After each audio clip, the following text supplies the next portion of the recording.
हनुमान जी ने बताया कि किसको मैं कंगाल बनाता हूँ और किसको मैं धनवान। जय श्री राम भक्तों, क्या आप जानते हैं कि संकट मोचन हनुमान जी सिर्फ संकट ही नहीं हरते, बल्कि वे संसार के सबसे बड़े न्यायकर्ता भी हैं। अक्सर हम सोचते हैं कि भक्ति करने के बाद भी कुछ लोग कंगाल क्यों रह जाते हैं और कुछ माँ लक्ष्मी की अपार कृपा क्यों बरसती है। शास्त्रों और सुंदरकांड के प्रसंगों में हनुमान जी ने स्वयं संकेत दिए हैं कि वे किन गलतियों के कारण इंसान को कंगाल और किन गुणों के कारण उसे धनवान बना देते हैं।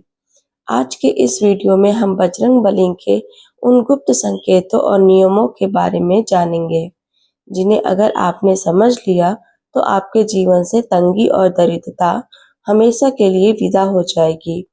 तो चलिए बिना देर किए शुरू करते हैं आज की यह विशेष परिस्थिति। वीडियो को अंत तक जरूर देखिएगा, क्योंकि अंत में मैं आपको एक चौपाई ऐसी बताऊंगी जो बंद किस्मत के ताले खोल सकती है। मेरे प्यारे भाइयों और बहनों और बड़े बुजुर्गों, आज हम जिस राजा की कथा सुनने जा रहे हैं वो कोई साधारण कहानी नहीं है।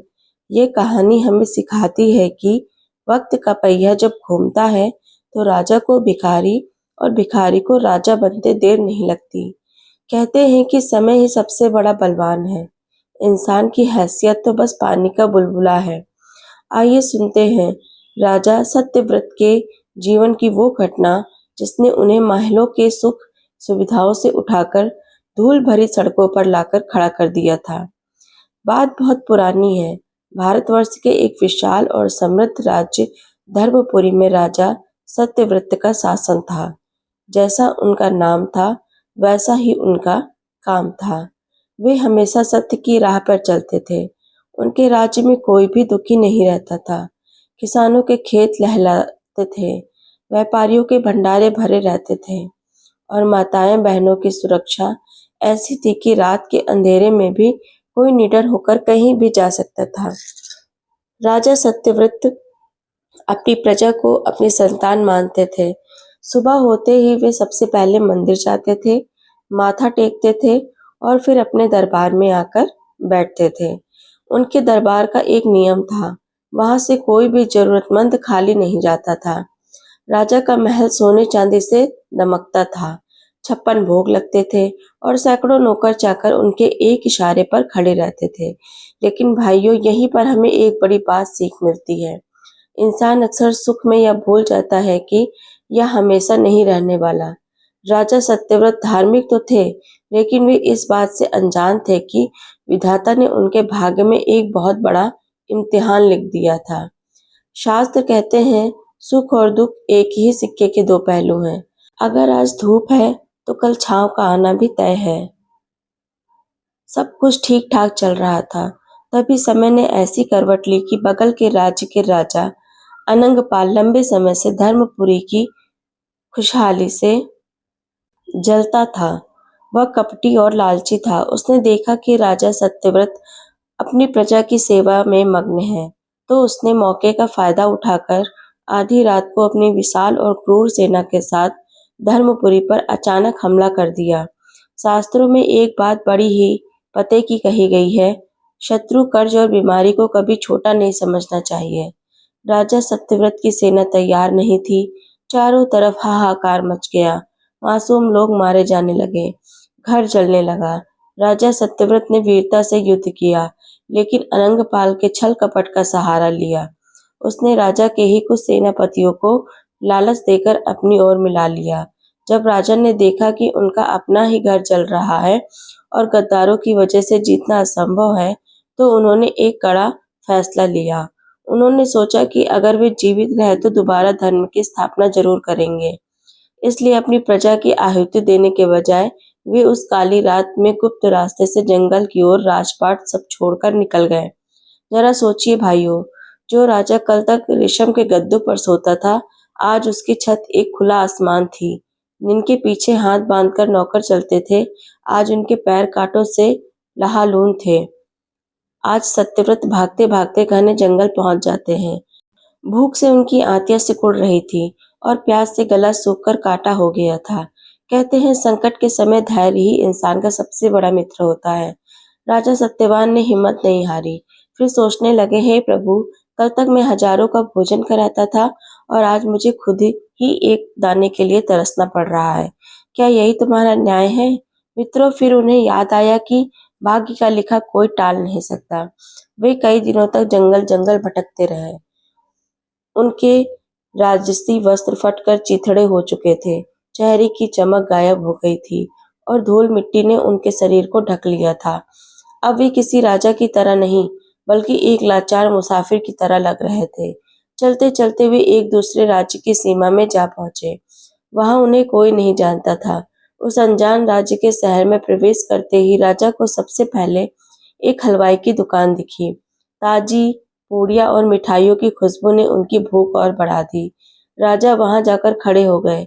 दुकानदार ने उन्हें देखा और चिढ़ाकर बोले, ए भिखारी, आगे बढ़ो। सुबह सुबह बोने के वक्त कहाँ से आ जाते हो? राजा सत्यव्रत के कान यह शब्द सुनकर सुन्न हो गए।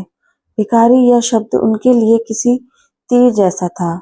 उन्हें याद आया कि उनके अपने राज्य में उनके नाम की जय जयकार होती थी। लेकिन कहते हैं अभिमान का त्याग ही शांति का मार्ग है। राजा ने अपना सिर झुका लिया। पेट की आग ने उन्हें इतना मजबूर कर दिया था कि जिस हाथ से वह दान देते थे, आज वही हाथ उन्हें मांगने के लिए फैलाने पड़ रहे थे। उन्होंने कांपती आवाज में कहा, भाई, मैं बहुत भूखा हूँ, कुछ खाने को दे दो। हलवाई ने उन्हें धुतकार दिया। राजा वहां से हटकर एक मंदिर के बाहर बैठ जाते हैं। वहां लोग आ जा रहे थे, दान पुण्य कर रहे थे, लेकिन किसी ने उस धूल से सने भिखारी की ओर नहीं देखा। अब राजा सत्यव्रत का ठिकाना वो मंदिर का फुटपाथ बन गया था। दिन भर वे मंदिर के बाहर बैठते थे। कोई भी दयालु व्यक्ति एक रोटी दे देता था तो कोई लोग उन्हें पागल समझकर उन पर पत्थर मार देते थे। बच्चे उन्हें चिढ़ाते थे, कुत्ते उन पर भौंकते थे, लेकिन राजा चुपचाप सह लेते। कहते हैं सोने को जितना आग में तपाया जाता है, वो उतना ही शुद्ध हो जाता है। भगवान सत्यव्रत को तपा रहे थे। राजा अक्सर रात के अंधेरे में आसमान की तरफ देखकर रोते थे और कहते थे, हे भगवान, आपने मुझे महल से फुटपाथ पर तो ला दिया, लेकिन मेरे मन से आपका नाम मत छीनना। अगर यह मेरी परीक्षा है तो मुझे इसे पूरा करने की शक्ति देना। धीरे धीरे राजा को समझ आने लगा कि गरीबी क्या होती है। उन्होंने देखा कि समाज में एक गरीब की कोई इज्जत नहीं होती। लोग केवल चमक और पैसे को सलाम करते हैं, इंसानियत को नहीं। लेकिन फुटपाथ की जिंदगी ने उन्हें एक बड़ी सीख दी। असली राजा वही है जो अपनी प्रजा के दुख को खुद भोग कर समझे। दोस्तों, हमें कभी भूल कर भी अहंकार नहीं करना चाहिए। आज आपके पास धन है, कल नहीं भी होगा।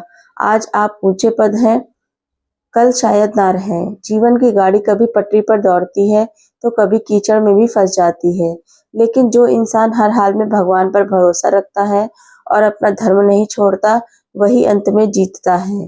राजा सत्यव्रत अब पूरी तरह फुटपाथ के भिखारी बन चुके थे। कहते हैं इंसान के जीवन में जब दुख आता है तो वो अकेला नहीं आता, वह अपनी साथ अपमान, तिरस्कार और अपनों का बिछड़ना भी लाता है। और एक बात, जब संसार के सारे दरवाजे बंद हो जाते हैं, तभी एक दरवाजा खुला रहता है, ईश्वर का। भक्त कभी एक जैसा नहीं रहता। बंधु, भक्त भी निरंतर बदलता रहता है। इसलिए ना तो सुख में अहंकार करो और ना ही दुख में धैर्य रखो। राजा सत्यव्रत अब उस अनजान नगर के एक पुराने हनुमान मंदिर के बाहर अपना डेरा डाल लेते हैं। उनके शरीर पर केवल एक फटा हुआ अंगोछा था, जो धूल और पसीने से काला पड़ चुका था।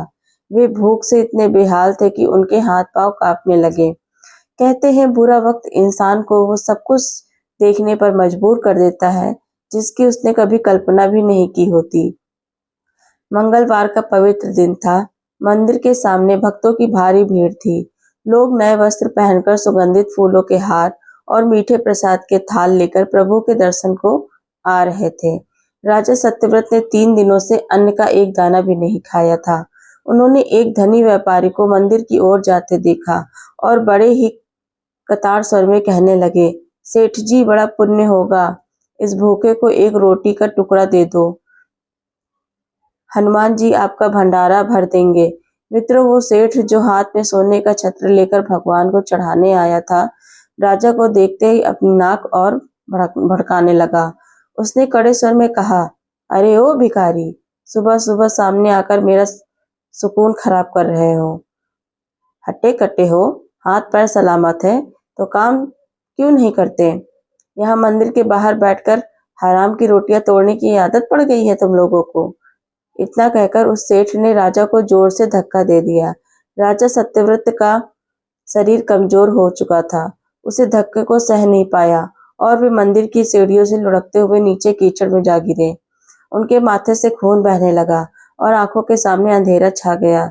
लोग वहां खड़े तमाशा देख रहे थे। कुछ हंस रहे थे, कुछ उन्हें पागल कहकर आगे बढ़ा रहे थे। याद रखना, निर्धनता एक ऐसा अभिशाप है जो इंसान के सारे गुणों को ढक लेती है और उसे समाज की नजरों में तुच्छ बना देती है। राजा को आज अपनी वीरता और दानवीरता पर नहीं, बल्कि अपनी लाचारी पर रोना आ रहा था। कीचड़ से लथपथ राजा सत्यव्रत किसी तरह घिसटते हुए मंदिर के गर्भगृह की चौखट तक पहुंचे। वहां सिंदूर से रंगी हनुमान जी की दिव्य प्रतिमा विराजमान थी। राजा की आंखों में अब आंसू नहीं बल्कि लहू उतर आया था। उन्होंने प्रतिमा की ओर देखा और चिल्लाकर बोले, हे संकट मोचन, हे अंजनी पुत्र, क्या आप भी उन पत्थर दिल इंसान की तरह हो गए हो? क्या आप भी केवल उन्हीं की सुनते हो जो सोने के छत्र लाते हैं? मैंने अपना राज्य खोया, अपनी सेना खोई और यहाँ तक कि अपना आत्मसम्मान भी खो दिया। क्या मेरी भक्ति का यही पुरस्कार है? कहते हैं जब मनुष्य अपनी पूरी शक्ति हार जाता है तभी वह परमात्मा की शक्ति का अनुभव कर पाता है। राजा ने अपना सिर मंदिर की चौखट पर पटक दिया। उन्होंने रोते हुए कहा, प्रभु, मैंने किसी का बुरा नहीं किया, किसी लाचार का दिल नहीं दुखाया, फिर मुझे यह सजा क्यों? अगर आप सच में दीनदयाल हैं तो आज इस भिखारी को उठाकर दिखाओ, वरना इसी चौखट पर मेरे प्राण निकल जाएंगे। मैं यहाँ से तब तक नहीं उठूंगा जब तक आप कोई रास्ता नहीं दिखाते। मंदिर का वातावरण अचानक शांत हो गया था। राजा की पुकार इतनी सच्ची और दर्द भरी थी कि मंदिर के पुजारी की आंखों में भी पानी आ गया था। राजा प्रार्थना करते करते वहीं बेहोश होकर गिर पड़े। उन्हें न भूख का पता था न प्यास का। वे तो बस अपनी आत्मा को प्रभु के चरणों में समर्पित कर चुके थे। कहते हैं ईश्वर को चढ़ाए गए फूल मुरझा सकते हैं, लेकिन हृदय से निकले हुए आंसू कभी व्यर्थ नहीं जाते। आधी रात का समय था। मंदिर के भीतर एक अलौकिक सुगंध फैलने लगी। बेहोशी की हालत में राजा सत्यव्रत ने एक अद्भुत दृश्य देखा।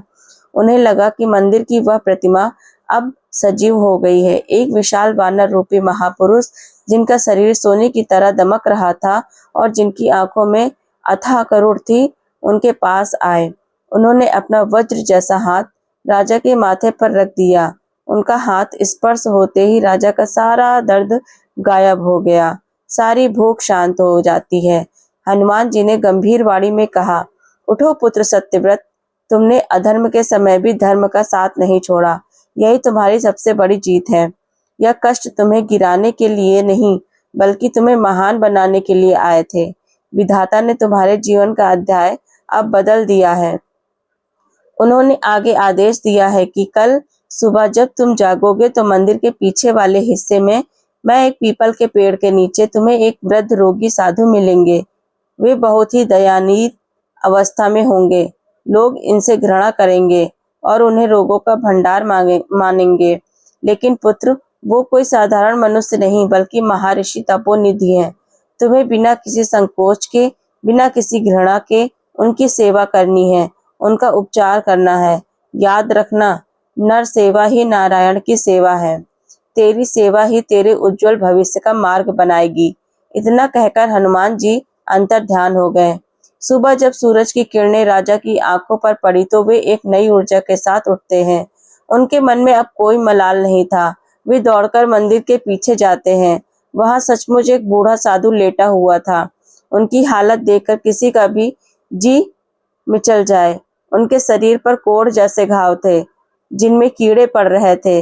दुर्गंध इतनी तीव्र आ रही थी कि लोग वहां से नाक बंद करके भाग रहे थे, लेकिन राजा सत्यव्रत ने नीति का पालन किया। कहते हैं विपत्ति में जो साथ दे वही सच्चा मित्र है और जो असहाय की सेवा करे वही सच्चा भक्त है। राजा ने अपने पुराने वस्त्रों को फाड़कर पट्टी बनाई। वे कुएं से शीतल जल लाए और बड़े ही प्रेम के साथ साधु के घावों को धोने लगे। महर्षि तपोनिधि बड़े ही विचित्र स्वभाव के साधु थे।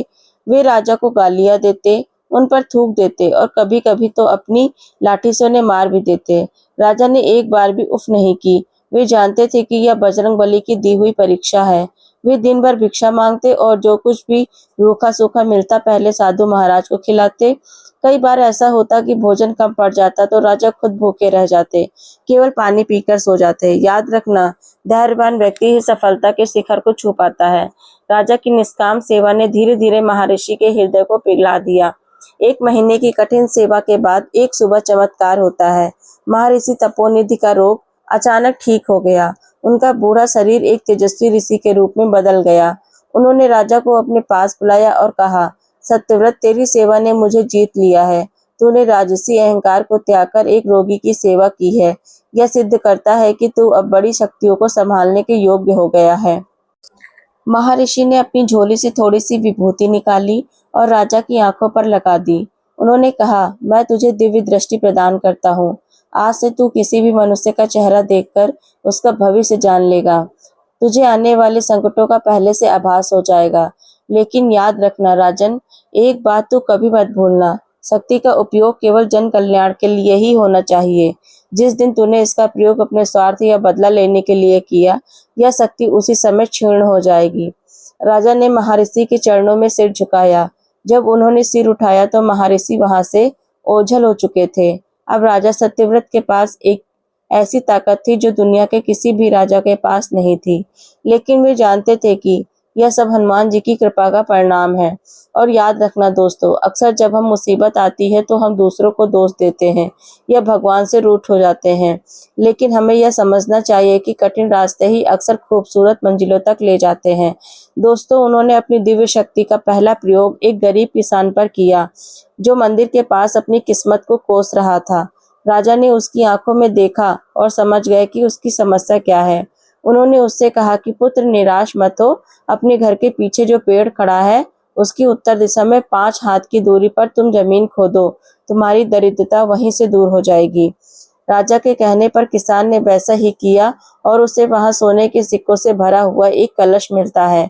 मित्रों, अब तो यह खबर पूरे नगर में आग की तरह फैल जाती है। अब लोग उन्हें भिखारी नहीं बल्कि चमत्कारी बाबा कहने लगे। कहते हैं संसार उगते हुए सूरज को ही नमस्कार करता है। जो लोग कल तक राजा को पत्थर मारते थे, आज वे सब उनके चरणों में सिर झुकाने लगे। राजा सत्यव्रत ने अपनी शक्ति का प्रयोग केवल लोगों के दुख को दूर करने के लिए किया। वे बीमारों को देखते ही बता देते थे कि कौन सी जड़ी बूटी उन्हें ठीक करेगी और किसी आने वाले संकट की चेतावनी पहले ही दे देते थे। देखते ही देखते मंदिर के बाहर हजारों की भीड़ जुटने लगी।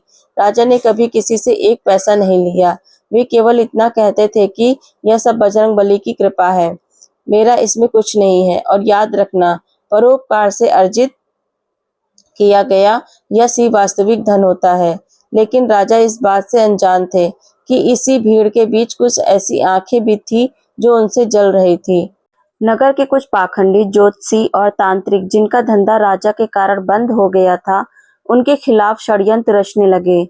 एक दिन की बात है, राजा सत्यव्रत मंदिर के एकांत कोने में बैठकर हनुमान जी का ध्यान कर रहे थे।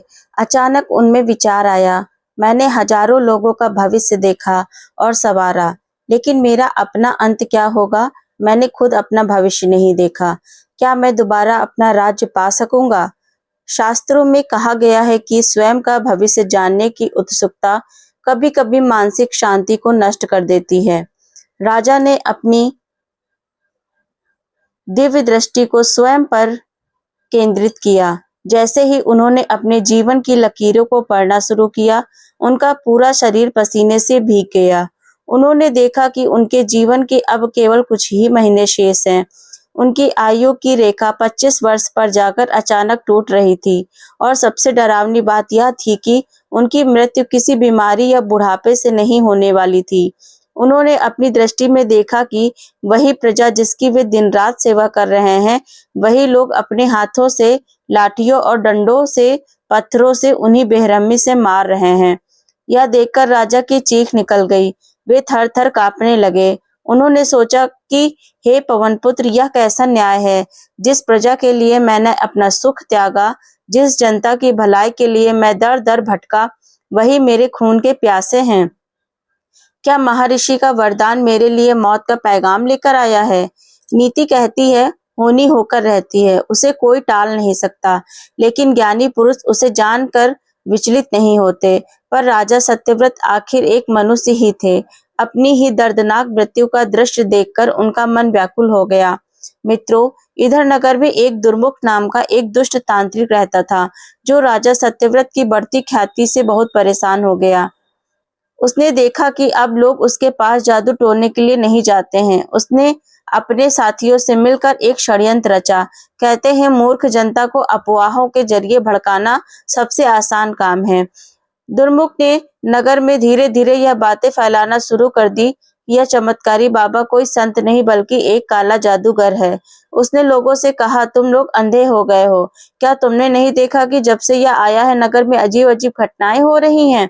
यह तुम्हारी आंखों को सम्मोहित कर लेता है और फिर तुम्हारे भाग्य को चुरा लेता है। यह जो धन तुम्हें बताता है वो असल में तुम्हारी अगली पीढ़ी की खुशहाली को आज ही खर्च करवा रहा है। एक दिन यह तुम सबका सर्वनाश कर देगा, देख लेना।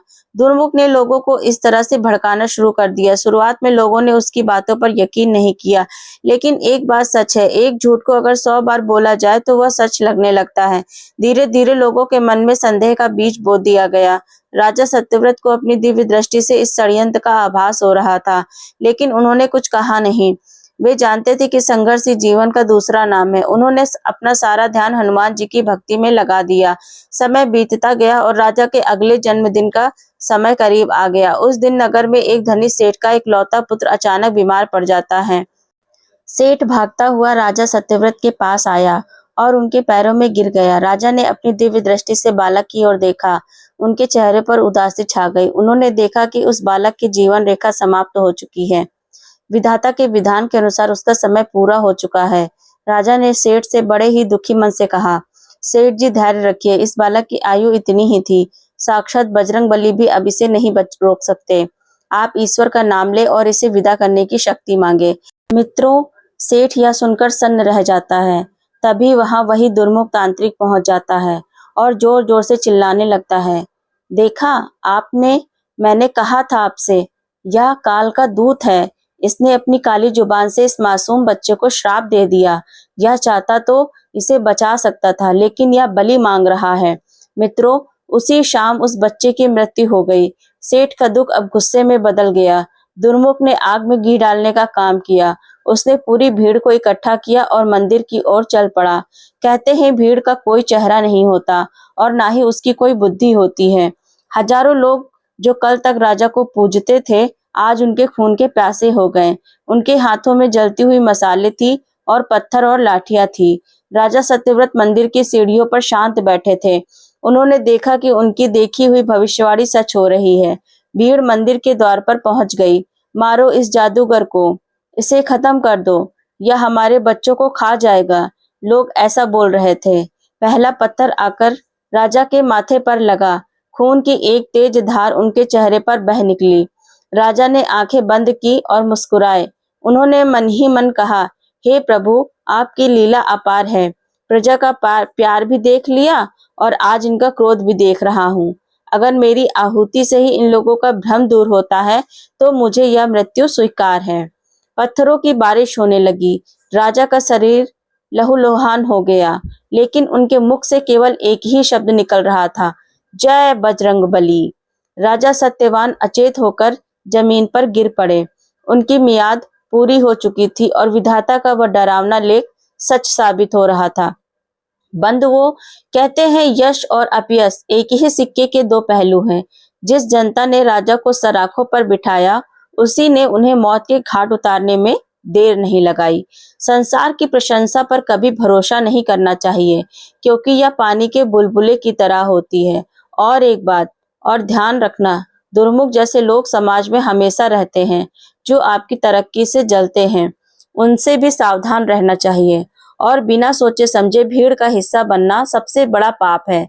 जो भाग्य में लिखा है वह भोगना ही पड़ता है, चाहे आप राजा हो या रंक।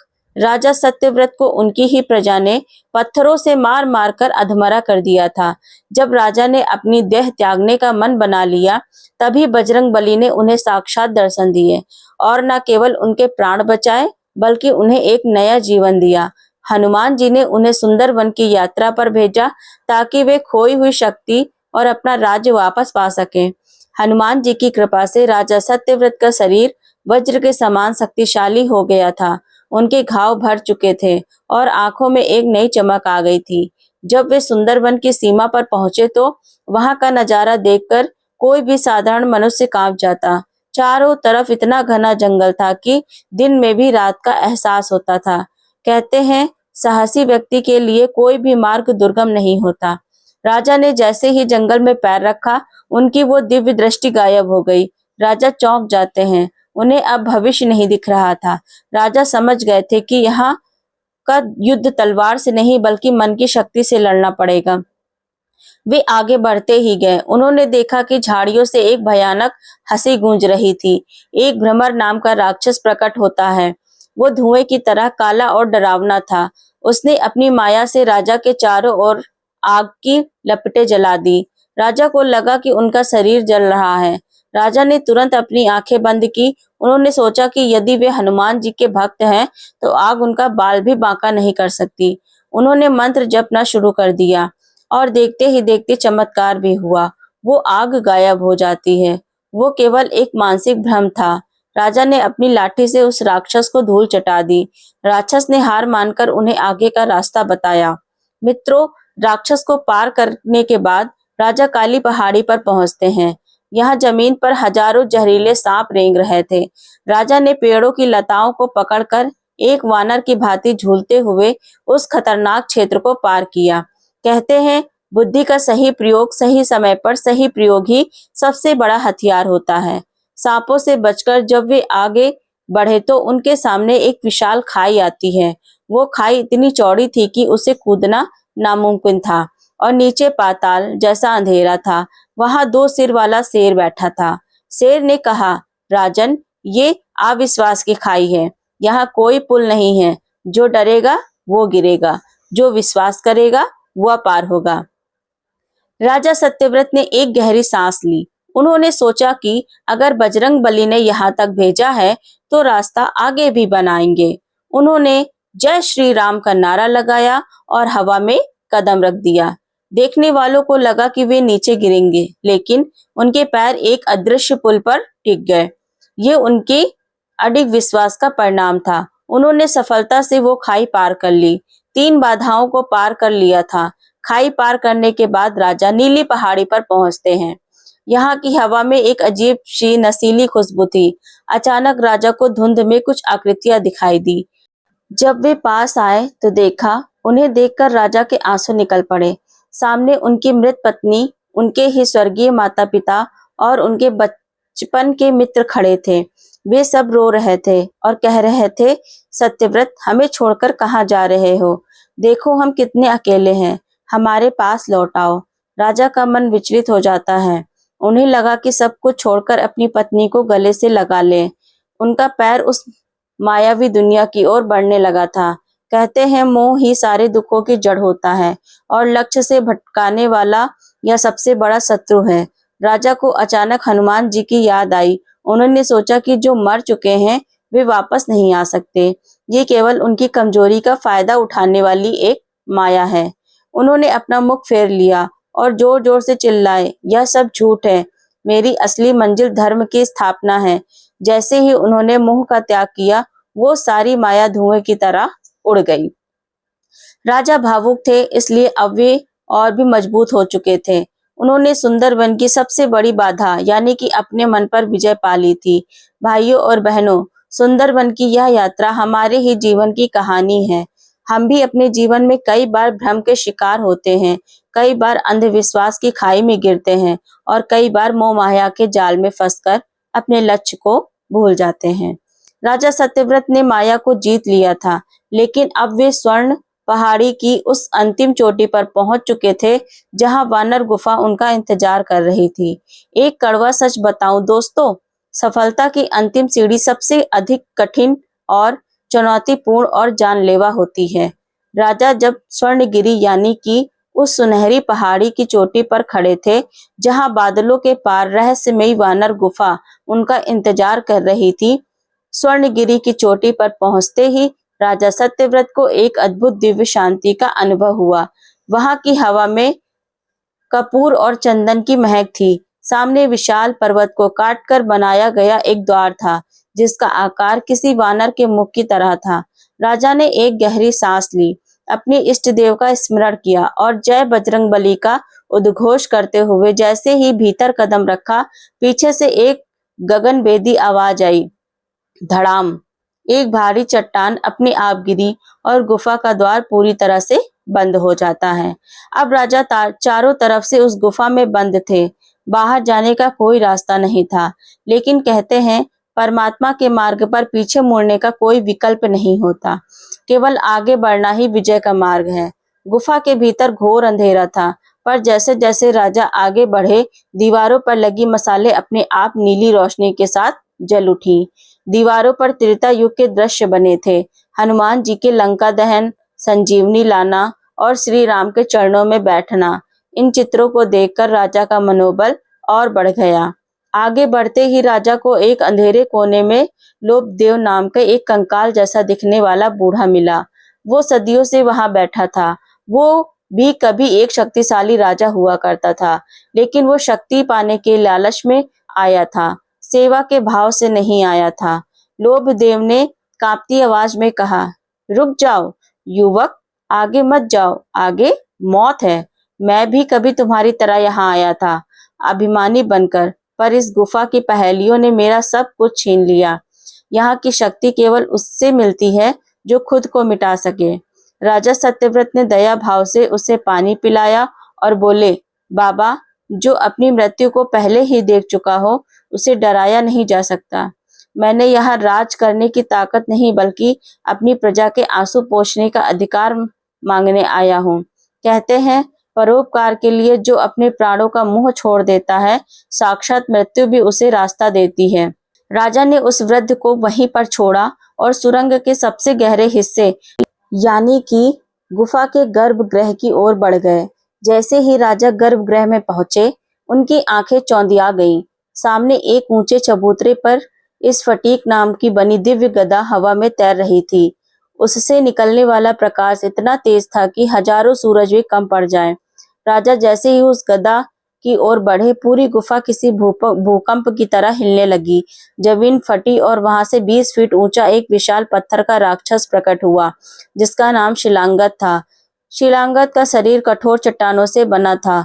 उसकी आंखों से नीली ज्वाला निकल रही थी। उसने अपनी गर्जना से गुफा को खपा दिया और कहा, रुक जाओ नासमझ मनुष्य, मैं शिलांगद हूँ, इस दिव्य गदा का रक्षक। सदियों से मैंने यहाँ हजारों बलशाली योद्धाओं को धूल चटा दी है। तू तो एक धूल के कण जैसा दिख रहा है। तेरी क्या हिम्मत है कि तू इस शक्ति को छू भी सके? राजा सत्यव्रत ने अपनी साधारण लकड़ी की लाठी संभाली और बोले, हे शिलांगत, बल का घमंड तो रावण को भी था, पर वो टिक न सका। मैं लड़ने नहीं, विनती करने आया हूँ। मेरा राज्य अधर्म की आग में जल रहा है। मुझे उस आग को बुझाने के लिए शक्ति जरूर चाहिए। तब शिलांगत जोर से हंसा। उसने अपनी पत्थर की विशाल मुट्ठी हवा में लहराई। उसने कहा, यहाँ विनती नहीं, वीरता चलती है।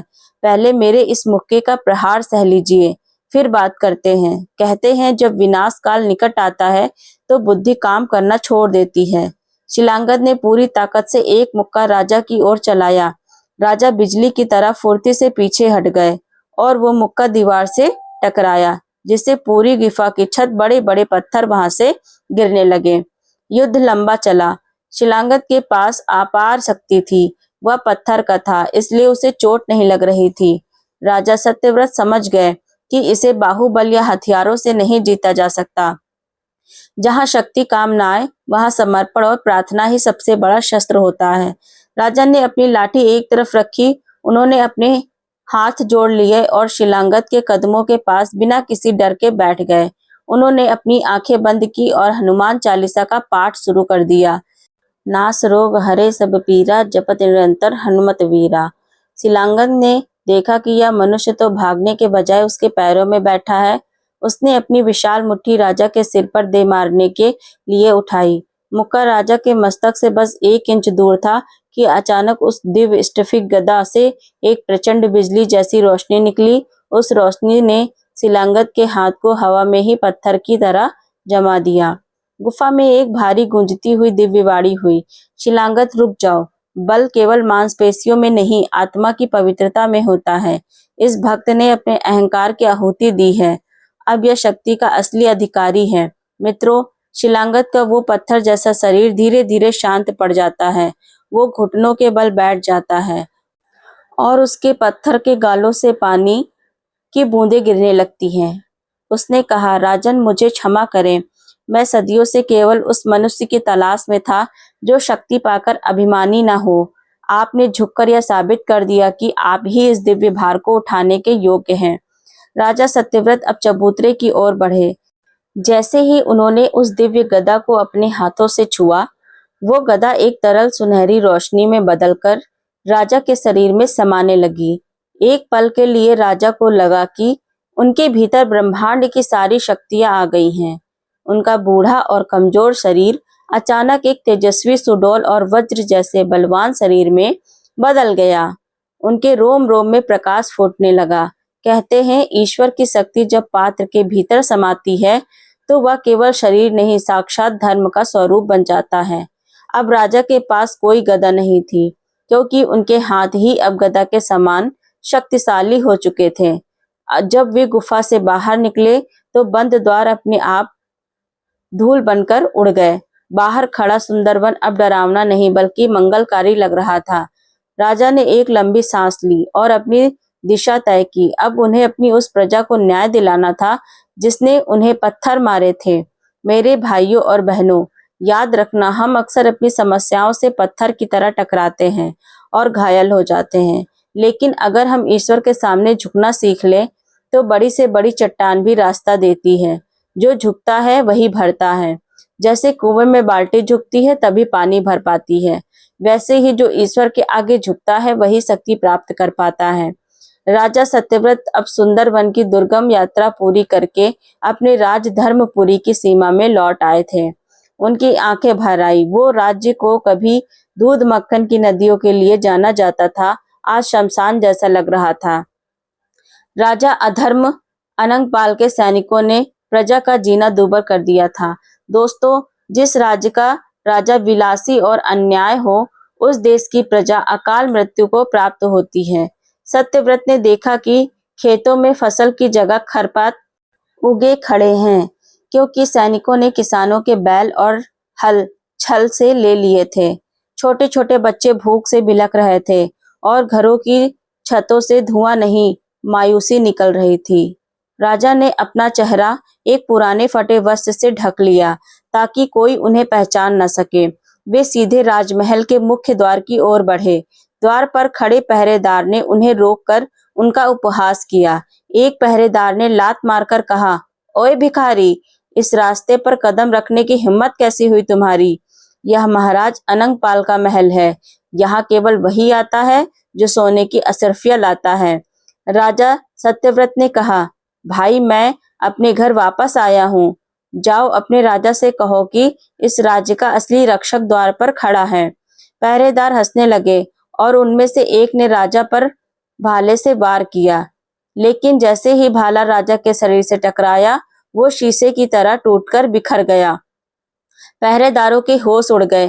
कहते हैं, वज्र को तिनके से नहीं काटा जा सकता। राजा सत्यव्रत ने एक गहरी सांस ली और अपने भीतर की उस दिव्य शक्ति को जागृत किया।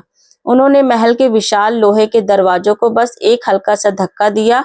वो दरवाजा, जिसे खोलने के लिए 10 हाथियों की जरूरत पड़ती थी, वो मात्र उनके एक धक्के से ही कागज की तरह उखड़कर दूर जा गिरा। महल के भीतर हड़कंप मचाता है। राजा अनंगपाल, जो शराब के नशे में डूबा हुआ था, अपनी गद्दी से उछल पड़ा। उसने चिल्लाकर कहा, कौन है वो दुस्साहसी जो काल को निमंत्रण दे रहा है? सत्यव्रत दरबार के बीचों बीच खड़े थे। उन्होंने अपने मुख से वस्त्र हटाया। दरबार में सन्नाटा छा जाता है। वे पुराने दरबारी और मंत्री जो अनंगपाल के डर से चुप थे, अपनी आंखों पर विश्वास नहीं कर पा रहे थे। उन्होंने देखा कि वही राजा सत्यव्रत वापस लौट आए हैं, लेकिन अब उनका रूप साक्षात रुद्र जैसा था। अनंगपाल ने अपने सबसे खूंखार सेनापति को आदेश दिया, इसे अभी खत्म कर दो। वो सेनापति जो एक भीम का दानव जैसा था, अपनी गदा लेकर राजा की ओर दौड़ा। राजा सत्यव्रत अपनी जगह से हिले भी नहीं। जैसे ही सेनापति ने गदा चलाई, राजा ने केवल अपनी एक उंगली से उस गदा को रोक दिया। यह देखकर पूरी सभा स्तब्ध रह गई। राजा ने सेनापति की गदा पकड़ी और उसे मरोड़कर एक लोहे की रस्सी बना दिया। कहते हैं, शक्ति का प्रदर्शन तब अनिवार्य हो जाता है जब शत्रु तर्क की भाषा भूल जाए। राजा ने एक हुंकार भरी जिससे महल की दीवारें कांपने लगी। कुछ ही पलों में अनंगपाल की पूरी सेना जमीन पर पड़ी रही थी। राजा ने किसी का वध नहीं किया, केवल उनकी शक्ति को कुचला था। अब सिंहासन के पास केवल राजा अनंगपाल बचा था। वो थर-थर कांप रहा था और अपनी तलवार निकालकर पागलों की तरह चला रहा था। राजा सत्यव्रत ने हाथ बढ़ाकर उसकी तलवार को हवा में पकड़ लिया और अपनी मुट्ठी में भी कर ली, उसे राख बना दिया। अनंगपाल घुटनों के बल गिर पड़ा और गिड़गिड़ाने लगा, मुझे माफ कर दो महाराज, मैं यह राज्य छोड़कर चला जाऊंगा। आप अपना राज्य संभालिए, मुझे मुझे प्राणों के साथ छोड़ दो। राजा सत्यव्रत चाहते तो उसका सिर काट सकते थे, लेकिन उन्होंने उसे जीवित छोड़ दिया। उन्होंने कहा, अनंगपाल, मैं तुझे मृत्यु नहीं दूंगा, क्योंकि मृत्यु तेरे लिए छोटी सजा होगी। तू इसी राज्य की सड़कों पर एक साधारण सा मनुष्य बनकर रहेगा और अपनी आंखों से वो खुशहाली देखेगा जिसे तूने नष्ट करने की कोशिश की। अनंगपाल को सैनिकों ने पकड़ लिया और उसे कारागार में डाल दिया। प्रजा जो अब तक सहमी हुई थी, महल के बाहर जमा हो गई। जब उन्होंने देखा कि उनके प्रिय राजा सत्यव्रत वापस आ गए हैं, तो उनकी आंखों से खुशी के आंसू बहने लगे। वही लोग जिन्होंने कभी उन्हें पत्थर मारे थे, आज उनके चरणों की धूल अपने माथे पर लगा रहे थे। राजा ने सबको गले लगाया और कहा, इसमें तुम्हारा कोई दोष नहीं था, वह समय का फेर था। आज से तुम सब मेरी संतान हो। मित्रों, अगले दिन मंगलवार के शुभ अवसर पर राजा सत्यव्रत का राज्य अभिषेक होना था। नगर को दुल्हन की तरह सजाया गया, लेकिन जब सिंहासन पर बैठने की बारी आई, तो राजा ने सबको चौंका दिया। उन्होंने सिंहासन पर स्वयं बैठने के बजाय वहां पवन पुत्र हनुमान जी की एक दिव्य प्रतिमा स्थापित की। उन्होंने अपना मुकुट प्रभु के चरणों में रख दिया और कहा, इस राज्य के असली राजा बजरंगबली हैं। मैं तो केवल उनका एक तुच्छ सेवक हूँ। याद रखना, जो स्वयं को सेवक मानता है, वही असली शासक होता है। राजा सत्यव्रत ने एक सेवक के रूप में शासन संभाला। उन्होंने सबसे पहले किसानों के कर्ज माफ किए, गरीबों के लिए अन्न भंडार खोल दिए और न्याय व्यवस्था ऐसी बनाई कि एक बच्चा भी निर्भीक होकर अपनी शिकायत राजा तक पहुंचा सके। उनके राज्य में राम राज्य की परिकल्पना सच होने लगी। बीमारों के लिए अस्पताल खोले गए और शिक्षा को अनिवार्य किया गया। हनुमान जी की कृपा से अब उस राज्य में कभी अकाल नहीं पड़ा। समय पर वर्षा होती थी और धरती सोना उगलती। सत्यव्रत ने अपनी दिव्य शक्ति का उपयोग कभी किसी को डराने के लिए नहीं, बल्कि प्राकृतिक आपदाओं से प्रजा को बचाने के लिए किया। उन्होंने कई वर्षों तक धर्म का पालन करते हुए शासन किया और अंत में अपने पुत्र को कार्यभार सौंपकर स्वयं हनुमान जी की शाश्वत भक्ति में लीन हो गए। बंधुओं, अब बात करते हैं कि श्री हनुमान जी महाराज किसको कंगाल बनाते हैं और किसको धनवान बनाते हैं। सबसे पहले बात करते हैं हनुमान जी कंगाल किसको बनाते हैं। तो ध्यान से सुनिए। हनुमान जी को अनुशासन और पवित्रता बहुत प्रिय है। जो लोग इन नियमों का उल्लंघन करते हैं, उन पर उनकी कृपा नहीं रुकती। जो व्यक्ति पराई स्त्री पर बुरी नजर रखते हैं या किसी का अपमान करते हैं, हनुमान जी उससे अपनी कृपा खींच लेते हैं। रावण इसका सबसे बड़ा उदाहरण है। शक्तिशाली होने के बाद भी वो सब कुछ खो बैठा। बजरंगबली राम भक्त और विनम्र हैं। जो व्यक्ति धन या पद के नशे में आकर निर्दोषों को सताता है या खुद को भगवान से ऊपर समझता है, हनुमान जी उसका पतन शुरू कर देते हैं। जिस घर में सूर्यास्त के समय अंधेरा रहता है, जहां बड़े बुजुर्गों का अपमान होता है और जहाँ अपवित्रता रहती है वहाँ दरिद्रता का वास होने लगता है। चौथी बात, हनुमान जी की भक्ति करने वाले अगर मांस, मदिरा या नशा करते हैं तो उनके संचित पुण्य खत्म हो जाते हैं और वे आर्थिक तंगी से घिर जाते हैं। मित्रों, अब बात करते हैं कि हनुमान जी धनवान कैसे बनते हैं, किसे बनाते हैं। तो ध्यान से सुनिए। हनुमान जी को अष्ट सिद्धि और नवनिधि के दाता कहा जाता है। वे इन लोगों पर छप्पर फाड़कर कृपा करते हैं। पहली, जो व्यक्ति निस्वार्थ भाव से दूसरों की मदद करता है और जीव जंतुओं विशेषकर बंदरों और पक्षियों को भोजन कराता है, हनुमान जी उसके भंडार कभी खाली नहीं होने देते। नंबर 2, हनुमान जी कर्मठता के प्रतीक हैं, जो हार मानकर बैठने के बजाय कोशिश करता है। बजरंग बली उसे सफलता के शिखर पर पहुंचा देते हैं। नंबर 3, शरणागत वत्सल, जो व्यक्ति अपना सब कुछ हनुमान जी को समर्पित कर देता है, उसकी जिम्मेदारी स्वयं हनुमान जी उठा लेते हैं। नंबर 4, जो रोज कम से कम एक बार हनुमान चालीसा या राम नाम का जप करता है, उसके घर में नकारात्मक ऊर्जा प्रवेश नहीं कर पाती और धन भी बना रहता है। दोस्तों, आपकी किस्मत बदलने वाला हनुमान जी का एक मंत्र है, एक चौपाई है। हनुमान चालीसा की ये चौपाई दरिद्रता का नाश और सौभाग्य प्राप्ति के लिए अचूक मानी गई है। अष्ट सिद्धि नवनिधि के दाता, असवर दीन जानकी माता। माता सीता ने हनुमान जी को यह वरदान दिया कि वे किसी भी 8 सिद्धियां और 9 निधियां यानी दुनिया की सारी दौलत दे सकते हैं।